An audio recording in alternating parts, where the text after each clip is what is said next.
DIRD에서 나온 이 데이터를 보면 경력 정체라는 게 있어요. 경력이 쭉 가다가 어느 순간에 이렇게 정체되는 그거에 대한 건데 배울 게 없어서 정체가 된다. 기회가 부족해서 뭐 정체가 된다. 이런 내용들이 있는 거예요. 그래서 이 내용을 가지고 그러니까 학계에서는 지금 이렇게 가고 있는 거예요. 내용적으로 네가 정체된 게 아니냐, 구조적으로 정체된 게 아니냐. 내용적인 거는 내가 배울 게 없다거나 이렇게 내가 느끼는 거고, 구조적인 거는 나는 능력이 되는데 승진 티오가 없거나 이래서 안 되는 거예요. 뭐 둘 다 정체를 유발할 수 있겠죠. 근데 과연 이게 맞을까? 정체가 둘 다 되어 있는 것인지 아니면 어느 한쪽만 되어 있는 것인지 뭐 이런 걸 보고 싶었던 거야. 그래서 한번 보죠. 변수 이름 한번 정해보죠. 나는 업무에서 배울 게 없다. 그러니까 이거는 저라면 학습 정체 정도로 이름을 지을 것 같아요. 그 다음에 기회나 가능성이 적다. 그럼 이거는 기회 정체라고 이름을 한번 지어보죠. 그 세 번째, 경력 발전 및 성장에 비해 정체. 뭐 성장 정체라고 하죠 일단. 네. 만약에 이제 이 개별 문항이라든지 내용이 이렇게 딱 이름이 정해져 있으면 그 이름을 준수하시고, 지금 같은 경우는 원래 학계에서는 내용 정체와 구조 정체가 있는데 그냥 좀 더 딥하게 보고 싶어서 이름을 만들어내는 거예요. 책임자가 될 가능성이 희박하다. 승진 가능성 정체라고 할까요? 가능성 자체가 정체된 거고, 그러니까 4번은 책임자, 그러니까 리더급으로 가는 거가 부족하다인 거고, 5번은 내가 리더인지 아닌지는 모르겠는데 애초에 그냥 한 단계씩 올라가는 것 자체도 승진이 된 느낌이고, 6번은 이미 다 올라와서 올라갈 게 없는 느낌이고, 약간씩 다르죠. 뭐 이 정도로 하고, LPA라는 분석은 SPSS로 할 수 없습니다. 뭐 에이모스라는 프로그램도 할 수 없고, 이제 R이라든지 M 플러스를 통해서 분석을 할 수밖에 없는데, 이 방법론 자체를 처음 제안한 루테인이라는 이제 학자가 만든 프로그램이에요. 제일 손쉽게 사용할 수 있습니다. 물론 신텍스 베이스라서 조금 어려울 수는 있는데, 그래서 제가 이렇게 만들어 놨어요. 여기서 내용만 조금씩 바꿔서 계속 써라. 그런 용도로 만든 것 같아요. 첫 번째 타이틀. 이거는 알아서 그냥 입력하시면 됩니다. 이거는 바꾸셔도 되고 빈칸으로 두셔도 아무런 이상이 없습니다. 여기는 정확한 파일명을 입력을 해줘야 되는데 이 파일명 변환하는 거를 한번 지금 해보죠. 보통 SPSS도 이렇게 하실 텐데요. 이거를 그대로 분석하면 얼마나 좋겠냐면은 분석을 할 수 없습니다. 그래서 이 파일을 이렇게 다른 이름으로 저장하셔가지고요. 여기 보시면 고정된 ASCII라고 있습니다. 이걸로 바꿔주시고 정체로 이렇게 하겠습니다. 그 저장을 하시면 됩니다. 몇 가지 주의할 점이 있는데요. 이걸 하시기 전에 너비를 통일해 주세요. 그리고 소수점도 통일해 주시고 열도 통일해 주셔야 됩니다. 뭐 지금은 잘 갖춰져 있는데 가끔 패널 데이터 쓰다 보면은 이게 숫자가 달라질 수가 있는데, 그래서 안 되는, 우리가 방금 저장한 양식이 고정된 ASCII, 그러니까 고정 너비를 바탕으로 그 파일을 변환하는 거기 때문에 너비나 소수점이나 이 열이 달라지게 되면은 이게 꼬여요. 그래서 데이터가 이제 섞이기 때문에 그렇게 해주셔야 됩니다. 그리고 항상 이 원본 파일과 M 플러스 파일은 같은 폴더 안에 그래야지만 인식이 됩니다. 그래서 이제 우리가 만든 이름을 요거였죠. 네, 이렇게 바꿔주시면 될 것 같습니다. 그 다음 나오는 거는 베리어블인데요. 변수가 뭐냐인 건데 변수 이름을 쭉 적어주시면 돼요. P1부터 P6까지 적어주시면 되겠습니다. P1, P2, P3, P4. 그리고 모든 명령어가 끝나면 세미콜론 이렇게 찍어주시면 됩니다. 그 다음에 혹시 내 데이터에 결집값이 있으면은 뭐 이 데이터는 없죠. 있을 때 사용을 하시면 되는데요. 쓰고 나서 내 데이터의 실제 결집치를 다 999로 바꿔주시고 이 명령어를 쓰시면 돼요. 근데 이 999 대신에 뭐 난 99를 하고 싶다. 그럼 상관없습니다. 99,999로 하셔도 되고. 실제 미싱 데이터에 내가 입력한 값과 이 값이 일치하면 됩니다. 이렇게 설정을 해주시면 되고요. 그 다음에 이 변수들 중에서 내가 쓰고 싶은 변수만 쭉 적어주시면 됩니다. 근데 지금 다 쓸 거니까 이렇게 적는데, 그러니까 이런 명령어가 왜 있냐면 이렇게 이해하시면 될 것 같아요. 원래 내 데이터셋은 데이터가 엄청 많은데, 이렇게 많은데 실제 이것만 가지고 일단 먼저 분석을 할 때 이 베리어블과 유즈 베리어블의 명령어가 조금 변수 숫자가 달라지겠죠. 그러니까 네임즈는 굉장히 많아지고 유즈 베리어블은 조금 줄어들고 그런 현상을 보실 수가 있을 것 같습니다. 그리고 지금은 제가 이게 모든 거를 다 이 는으로 표시를 했는데 얘는 is로 했네. 그러니까 이게 상관이 없어요. 는으로 하셔도 되고요. is로 하셔도 되고 심지어 r로 하셔도 돼요. 그리고 점진적으로 숫자를 증가시키면서 경쟁해라 이런 말이 적혀 있죠. 제가 적은 거죠. 이 느낌표 이후에 여러분들이 메모를 하고 계시면 쓰시면 돼요. 숫자는 뭐 절대 안 나올 녀석으로 한다. 뭐 이런 식으로 메모를 하실 수 있습니다. 첫 번째는 이제 두 개로 집단 클래스를 두 개로 하자라는 뜻이거든요. 그래서 두 개부터 세 개, 네 개 쭉 가볼 거예요. 그 다음에 카테고리컬인지 아닌지. 그러면 얘는 없애겠습니다. 없앤다는 게 그냥 느낌표만 쳐주시면 되겠죠. 레이턴트 클래스를 할 거면 카테고리컬에 얘네가 다 이분 변수다. 이분 변수를 카테고리컬 변수라고 그러죠. 그렇게 설정을 해주시면 되고 지금은 카테고리컬이 아니니까 이거를 이 명령어를 안 치시면 그냥 자동적으로 LPA가 돌아간다. 그러니까 LPA가 기본이고 LCA를 돌리기 위해서 이 카테고리컬 변수를 지정해주는 이 한 문장만 달라지는 거예요. LCA와 LPA의 차이는.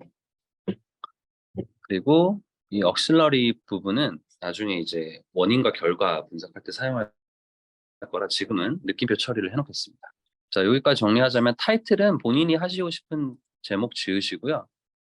여기 파일명은 정확하게 입력을 해주시고 내가 분석하고자 하는 데이터 셋과 M 플러스 실행 파일이 같은 폴더에 존재하게끔 하는 게 가장 중요합니다. 그 다음에 names는 변수 이름을 쓰는데 맞아. 이런 경우가 있을 수 있어요. 실제 데이터상에서는 P1, P3, P2 이런 식으로 숫자가 적혀 있는데 귀찮아가지고 그냥 1, 2, 3, 4, 5, 6 이렇게 적으면 어차피 6개 변수인데 뭐 상관 있겠어? 하시잖아요. 무조건 틀립니다. P1, P3, P2였으면 그냥 있는 그대로 순서대로 적어주셔야 돼요. 내가 입력한 파일에 있는 순서 그대로 적으셔야 된다. 이런 게 귀찮다. 그러면 처음부터 이쁘게 만들어 놓고 넣으세요. 근데 패널 데이터를 하다 보면은 막 지저분하게 섞여 있을 수 있어요. 그러니까 그런 순서를 만약에 무시하고 한다면 큰 코 다칩니다. 무슨 말이냐면 뭐 A1, A2, B1, C2, C1, B2 이렇게 있으면 A1, A2, B1, B2, C1, C2 이렇게 쓰고 싶은데 이쁘잖아요 그게. 그렇게 쓰면 안 된다고요. 이렇게 입력이 돼 있으면 이거 그대로 쓰셔야 된다고. 이렇게 순서대로 써주셔야 된다. 그리고 미싱은 이제 결측치가 있는 경우에 이제 적용해 주시면 되고 유즈 베리어블은 내가 이제 이 데이터셋에 있는 총 나열된 변수들 중에서 실제 분석에 사용할 녀석들만 뽑아서 하는 것이고요.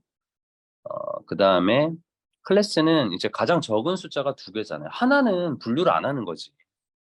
너네는 다 하나야 이러면 분류한 게 아니잖아요. 두 개부터가 분류가 시작되는 거니까 C2부터 쭉 시작하시면 돼요. 2, 3, 4 이렇게 쭉 올라가면 돼요. 근데 산술적으로 지금 우리가 변수를 6개였잖아요. P1부터 P6까지. 그러면 맥시멈이 6이에요. 7로 갈 수는 없어요. 자기 변수 개수만큼이 맥시멈 변수예요. 그리고 밑에 있는 것들은 카테고리컬은 이제 LCA를 할 때만 하면 됐다. 나머지 두 줄은 지금 현재는 무시하도록 하겠습니다. 그 다음에 이제 나는 LPA를 할 거야 이러면 이 문장 하나만 써주시면 됩니다. 그리고 지금 이거 컴퓨터가 느릴 것 같아서 모두 다 닫아 놓겠습니다. 그래도 설명을 좀 해볼게요. 프로세서는 4로 해놨거든요. 그러면 갑자기 분석을 누르면 창이 4개가 뜨면서 막 4번 분석해줘요. 에스티메이터는 내가 분석하고 싶은 추정 방법을 직접 이제 써주는 것인데 만약에 내 자료가 조금 안 좋은 데이터 같다, 좀 이렇게 노이즈가 좀 있는 것 같다 싶으면 MLR로 돌려주시면 조금 더, 그러니까 MLR이 사실 더 좋은 방법이에요. 맥시멈 라이클리후드 로부스트의 약자인데 이게 훨씬 더 좋은 방법이기 때문에 추정 방법은 살려주셔도 크게 상관없을 것 같아요. 그 다음에 뭐 스타츠나 뭐 이터레이션 이런 것들은 뭐 크게 신경 쓰실 필요 없습니다. 하면 좋은데 사실 우리가 다루는 데이터상에서 뭐 그렇게 중요하진 않을 것 같아요. 맥시마 이런 것들은 나중에 시간이 되면 설명해드릴게요. 아웃풋은 테크 1, 테크 11, 테크 14 이렇게 3개만 하시면 됩니다. 테크 1은 3스텝 할 때만 필요하고 테크 11은 LMR, 테크 14는 BLRT를 추정하기 위해서 나오는 것인데 그거 상관없이 그냥 기계적으로 이걸 딱 입력을 해놓으시면 이 LPA와 관련된 모든 분석 아웃풋에서 부족함 없이 나온다 정도만 이해하시면 돼요. 그다음에 뭐 세이브 데이터 할 수도 있는데 뭐 저는 굳이 할 필요 없을 것 같아요. 해도 그만 안 해도 그만입니다. 뭐 없애죠 그냥. 그리고 그림 그려주는 거 플랫인데요. 플러트 1, 2, 3, 4 이렇게 있는데 우리가 그냥 직관적으로 보기에 가장 편한 이 꺾은 선 그래프가 플랫 3이에요. 그래서 이제 이렇게 지정을 해놨고요. 그다음에 시리즈는 뭐부터 어디까지 너 그래프 그릴 거야? 우리 변수가 P1부터 P6이니까 이렇게 작성해 주시면 됩니다. 저장하고 런 하니까 그냥 뭐 미치듯이 돌아가고 있습니다. 여기 보시면 이렇게 이제 분석이 됐어요. 데이터는 2066개인 것 같아요. 그리고 6개 변수를 사용했다라고 적혀 있고 그리고 MLR 추정 방법을 사용했고요. 이제 내려가다 보면은 우리가 이제 아까 봤던 AIC가 여기 나와 있네요. 34,620. 그다음에 BIC 나오고요. SS, ABIC 혹은 SA, BIC 혹은 ABIC라고 불리는 지수가 여기 나와 있죠. 그래서 얘를 딱 떨어지게 한 게 여기 나와 있죠. 1595명이 1번 그룹이고 471명이 2번 그룹이고 1번 그룹은 전체 77.2%고 2번 그룹은 22.7%다. 그러니까 파이널 멤버십이 여기서 이제 결정이 된 거죠. 그다음 엔트로피 아까 봤던 모든 지수들이 이제 계속 등장하고 있죠. 이걸 바탕으로 이제 계산하는 거예요. 근데 지금은 C2밖에 안 해서 안 되는 거죠. 그래서 어디 엑셀 같은 거를 하나 켜서 이렇게 적어 주셔야 돼요. 이번 프로파일 개수가 2개, 3개, 4개 뭐 이렇게 6개까지 가겠죠. AIC, BIC, ABIC, LMR, LRT 아까 있었던 거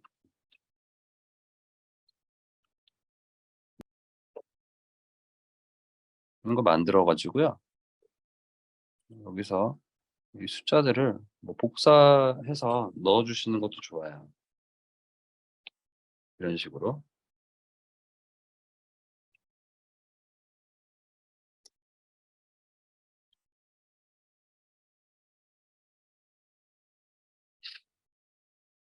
그다음에 뭐 구성비라고 할까? 2개 그룹이니까 뭐 77.1이라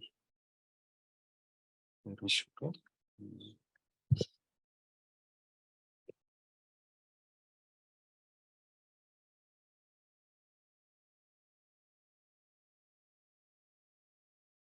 넘어가서 이제 쭉 내려가시다 보면요. 쭉 못 찾겠어. 로 맨델이니까 맨을 쳐보면 바로 탁 튀어나오네. 예, 여기 보시면 로 맨델 루빈 사람 이름이에요. 어드저스티드 LRT MLR LMR 약자죠. LMR LRT 이거죠. 예, 유의하네요. 001 이렇게 써주시면 됩니다. 그 다음에 부트스트래픽이죠. 부트 치면 여기 보시면 부트스트랩트 라이클리후드 R 레이시오 테스트가 BLRT의 약자죠. 요거의 p-value 확인해 주시고 여기까지 일단 모형 비교를 하기 위한 것까지는 끝이 났어요. 지금 얘만 놓고 봐서는 알 수가 없어요. 얘는 유형이 하나인 거랑 비교를 한 거기 때문에 무조건 좋게 나와요. 모형 3도 한번 해볼까요? 이걸 3으로 바꿔서 이걸 3으로만 바꿔서 다시 돌려보죠. 네, 쭉 내려다 보시면 갖다 붙이시고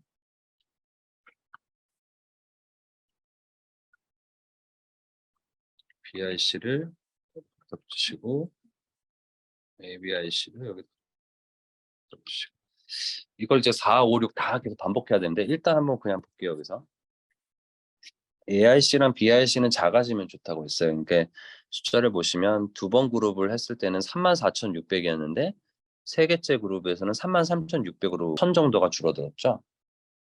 그러니까 세 개짜리 그룹이 두 개짜리 그룹보다 이미 좋다는 게 어느 정도 보여지고 있어요. 지금 요 세 개의 지표만 봐도. 그리고 엔트로피도 한번 볼까요? 엔트로피는 796. 이건 조금 안 좋아졌네. 구성비도 한번 볼까요? 구성비는 네. 그러니까 50%, 30%, 35% 이런 식이네.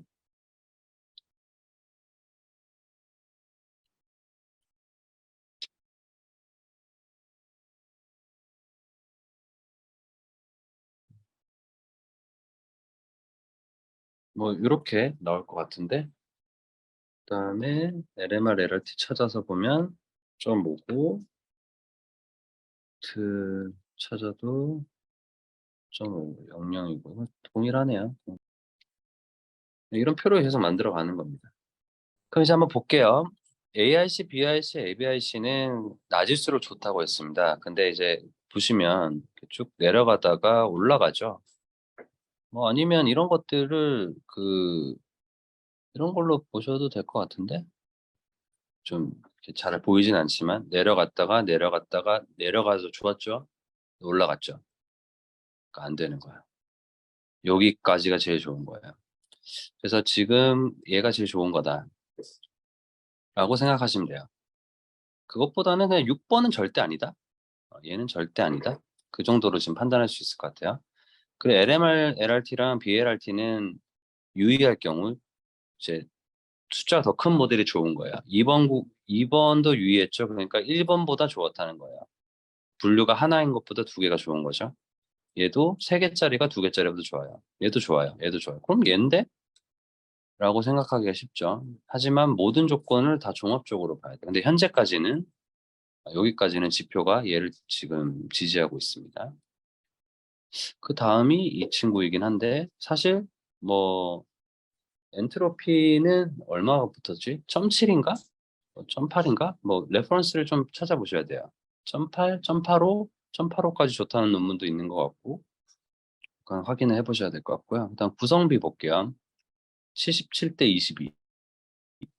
그렇게 나눠질 수 있죠. 얘는 뭐 이 정도 51, 35, 13, 25, 44, 14, 16, 17, 4. 이게 문제네. 일단 한번 문제가 생겼어요. 근데 얘를 제외하고는 근데 얘가 제일 좋죠. 그리고 구성비도 괜찮아요. 근데 엔트로피가 좀 문제가 있죠. 그런 상태고요. 얘는 지금 말도 안 되고 구성비가 왜 문제냐면 이제 전체 샘플의 4% 정도면 이게 하나의 독립된 그룹으로 인정을 해줄 것이냐 말 것이냐 이런 이슈가 있어요. 통계에서는 보통 전체 샘플의 한 5% 정도는 우연히 발생을 할 수도 있다라고 간주하거든요. 그래서 이제 보통 통계할 때 95% 신뢰 구간 이런 말도 많이 쓰고 하는데 일반적으로 숫자만 놓고 봤을 때는 일단 5% 미만이라고 하면 의심을 해봐야 된다라는 것이죠. 그러면 이제 저라면 이 5번 아니면 4번 두 개의 모형을 최종 모형으로 놓고 볼 것 같아요. 지금 현재 모든 지표는 5번을 가리키고 있는데 구성비에서 조금 문제가 일단 있어 보이고요. 그 다음에 5번을 제외한다면 4번은 아무런 문제가 없어요. 단 엔트로피가 좀 낮긴 해요. 근데 이 정도면 그렇게 낮은 건 아니다. 지금 요 정도 상황이에요. 그러니까 사실은 모든 조건이 완벽한 그룹이 나오면 좋겠지만 실제 해보시면 아닌 것들이 굉장히 많이 나와요. 그 경우에 무엇에 우선순위를 두고 결정할 것인가 이런 이제 싸움이 생기죠. 그래서 이 다음 해야 되는 작업은 4개 그룹과 5개 그룹의 그래프를 그려보는 것입니다. 그래서 일단 4개 그룹부터 한번 가보죠. 다시 이걸 4로 바꿔서 돌려보죠. 사실 미리 이름을 4번 그룹, 5번 그룹 이렇게 따로 나눠서 다른 이름을 저장을 해두셨다면 그거를 바로 오픈해 보시면 되는데 뭐 그렇게 시간이 오래 걸리는 건 아니니까 그냥 이렇게 했어요. 자, 결과표가 나온 다음에 여기 위에 보시면 뷰 플라츠라고 있어요. 위에. 여기서 sample and estimated mean 이거를 클릭을 해주시면 이런 식으로 그림이 나와요. 그러니까 보시면 이렇게 가다가 살짝 꼬이고 뭐 이렇게 이쁘게 나왔죠. 그러니까 빨간색은 전부 다 낮은, 파란색은 뭐 대충 이런 느낌, 가운데 정도, 녹색은 다 높고, 분홍색은 이쪽 부분에서 좀 특히 문제가 있고. 일단 5번도 한번 해보죠.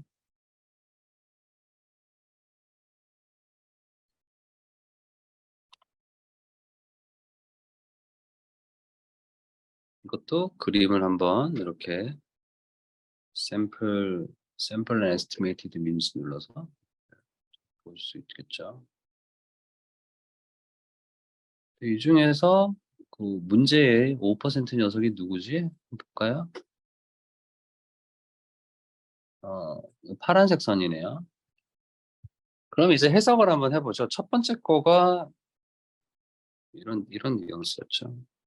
1, 2, 3, 4, 5, 6. 이게 각각 첫 번째 거네. 이게 이제 학습 정체고, 이게 기회 정체고, 이게 성장 정체 이런 느낌이라면, 승진 기회 정체에서 굉장히 높게 느끼는 특이 그룹이 하나 존재한다라는 것과, 기회 정체가 상당히 떨어져 있으면서 승진 기회 정체는 굉장히 높게 경험하고 있는, 지금 하고 있는 작업이 뭐냐면 상식적으로 혹은 이론적으로 이러한 그룹이 존재할 수 있을까 없을까를 검토를 하는 것인데요.